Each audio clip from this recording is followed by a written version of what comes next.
Every once in a while, as a reader of fiction, I will come across a novel that is clearly above and beyond what I would normally read. I only come across one every now and again, and today I'm going to do my top 10 pieces of fiction, the best novels that I have ever read.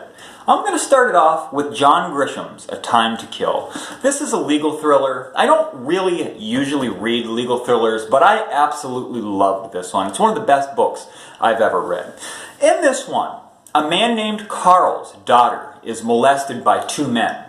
He contacts his attorney friend and asks his attorney friend if he killed these men, if he could get off on a murder case because of what happened to his daughters. The man ultimately kills the two men at their preliminary hearing after they're arrested for these crimes, and he's arrested, and his defense attorney takes on his case, pleading with a jury about how he should be found not guilty of murder because he was killing in a rage of compassion for his daughters. Wonderful book, this one is. Absolutely wonderful book. There are some things going on the side with the characters, very well-developed characters. There's a romance that takes place, but it's very gripping. You are so backing this man that has killed these other two men. You want him to be found not guilty. The prosecution is pursuing him for a life sentence. His attorney is pleading with the jury. It's just an epic, epic legal thriller. It's just so emotionally charged and dramatic. It's one of the best books I have ever read. Number 2, A Game of Thrones by George R.R. Martin. Almost didn't want to include a book that's part of a series in this. It is book number 1, by the way, so I am going to include it. The reason I did is just because it's just such a unique piece of fantasy. I don't read fantasy often either. I don't read legal thrillers. I don't oftentimes read fantasy. But this one was very unique. Very classic golden characters in this one. This one is unique because of the uniqueness of the plot. It's not the standard fantasy story, folks. This one is about 7 families that are clashing for control of the kingdom of Westeros. It's a typical fantasy setting, but it's very, very well written. You know, I have no doubt that this is going to be one of the best fantasy series that has ever been written. If George R.R. Martin would ever finish it, I'm reluctant to go on with it because he hasn't finished it, but the characters in this one are utter gold. The plot is unique. There's actually suspense in this fantasy story. It's utter gold. If you've been thinking about this one for a long time, considering it, but you're not sure, I highly recommend that you try this one. I'll bet that you'll be into it within the first chapter. Very good book. Number 3, Stephen King's Misery. This is a great horror story. It's about a woman that kidnaps her favorite author, and she terrorizes him in her house.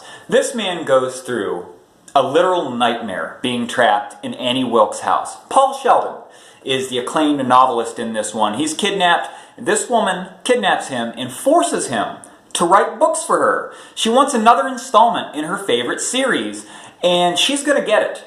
And she's going to put Paul Sheldon through so much.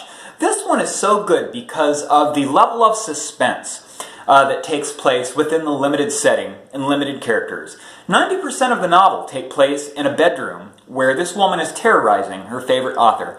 It's hard to generate suspense in a novel that takes place in a bedroom over a period of 24 hours, I think, is how long is the time period for this novel. Stephen King does a wonderful job. It's no surprise to me that there was a great movie made with Kathy Bates. If you've seen the movie, there's some differences. You might want to read the book. Fear Nothing by Dean Koontz. I'm a Dean Koontz critic. I've read about 10 of his books. I think that they're strangely bad. A lot of them start out wonderful, with a wonderfully unique plot, and they kind of just go weirdly horrible in my opinion, but not Fear Nothing. Fear Nothing is about Christopher Snow, a young man with a rare disease that causes him to be damaged greatly by any kind of sunlight or artificial lighting. It ultimately kills him, so he has to lurk in the shadows.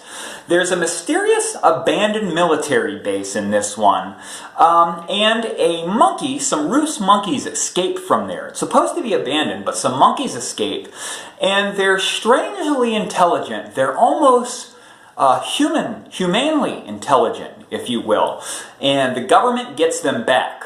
Christopher Snow goes on a quest to figure out what's going on in this abandoned military base. Before he knows it, black operators are pursuing him, trying to cover up whatever's going on in this abandoned military base, and it's just a great novel. Dean Koontz has a very unique voice in this one. It's not the voice he normally writes with, folks. If you don't care for Dean Koontz, I highly recommend that you try this one. If you do like him and you've not read this one, I don't know what you're waiting for, because I think it's the best book he's ever wrote. And it's just one of the best that I've ever read. The characters are just such gold. Christopher, Bobby, everyone else, it's just literary gold, folks. Interview with a Vampire by Anne Rice. This is like the grail of vampire novels. This is the story of the vampire Lewis. Lewis is a very peculiar vampire, and he sits down with an interviewer one day to tell his story about how he became a vampire. Lewis is kind of a sissy vampire, if you will. He's not out to kill people and drink their blood. He's really delicate, and he doesn't like being a vampire. Lewis decides to try to uncover the history of the vampires so that he can figure out what he is after being turned into a vampire by the vampire Lestat.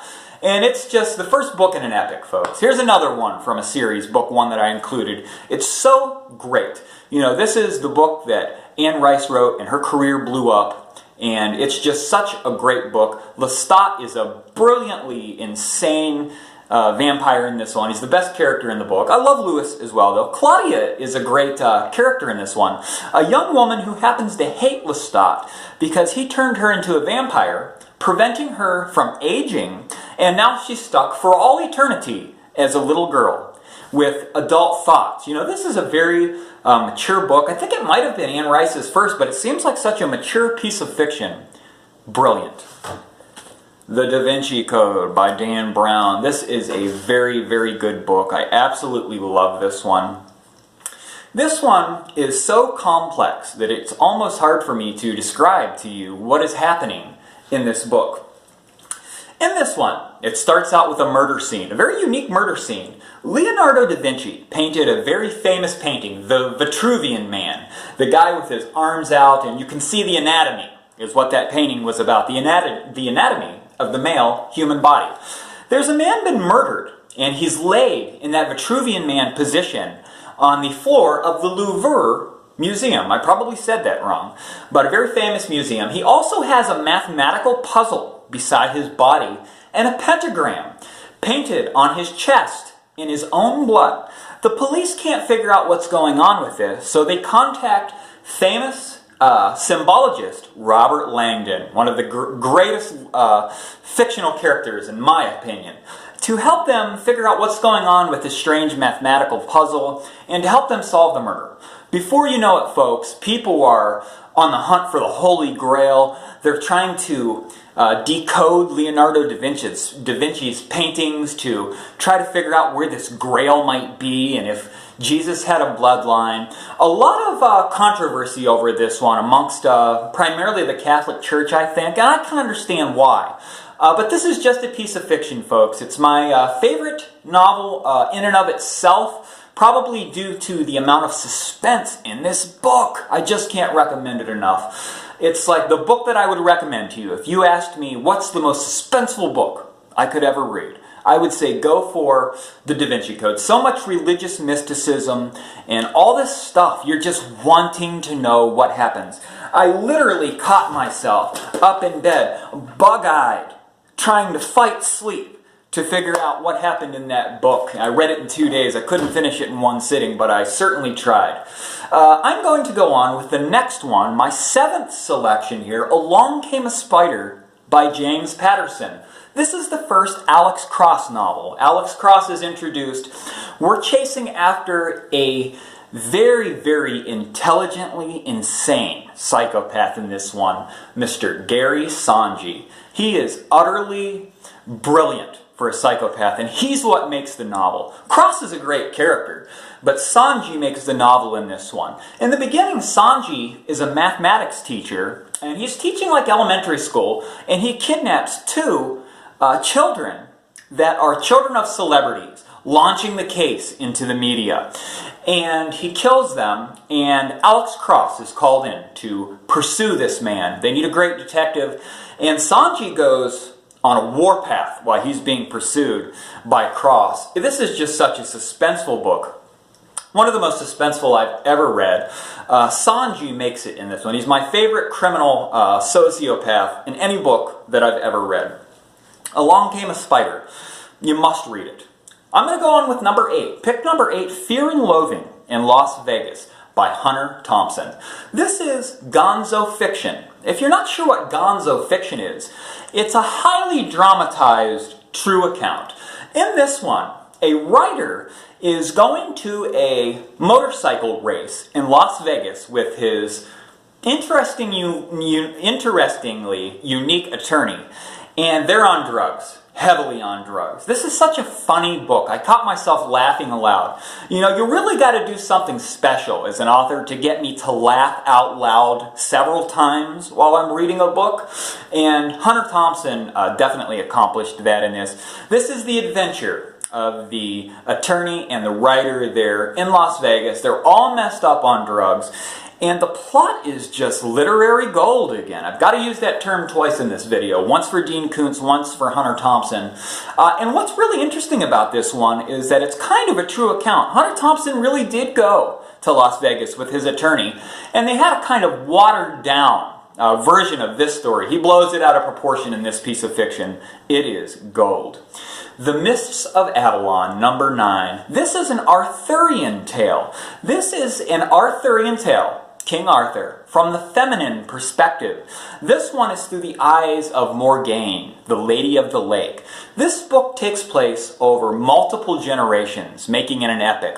Vast time period, so much going on here. I wouldn't doubt it's probably 1,000 pages in a standard paperback format. I read it in this big, huge paperback, and it was like maybe 800 and some pages.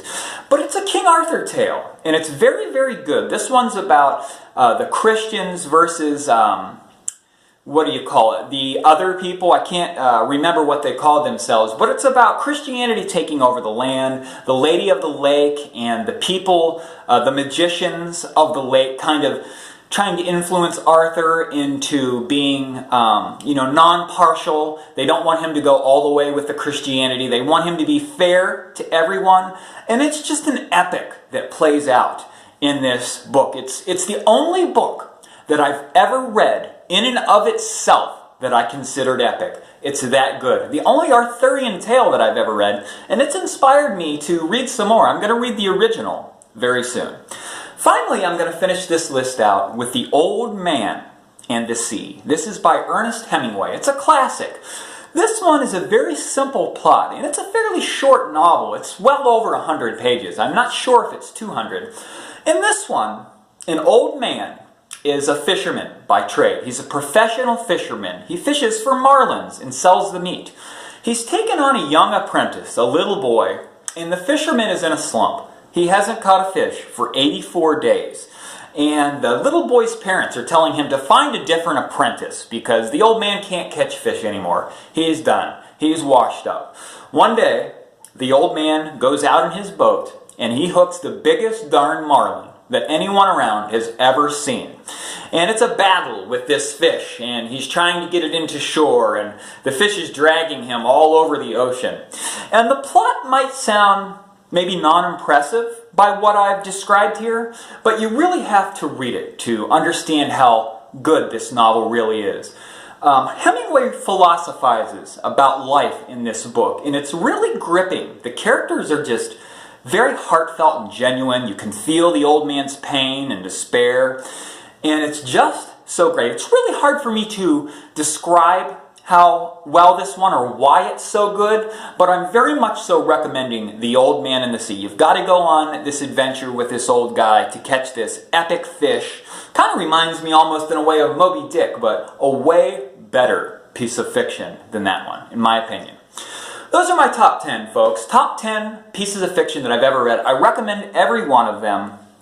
Give them a try. Maybe you like them, maybe you won't. If you've read any of these, whether you liked them or you didn't like them, leave me a comment. Let me know what you thought. Those are my top 10, everyone. Thank you for for watching this video. Subscribe to me if you made it this far.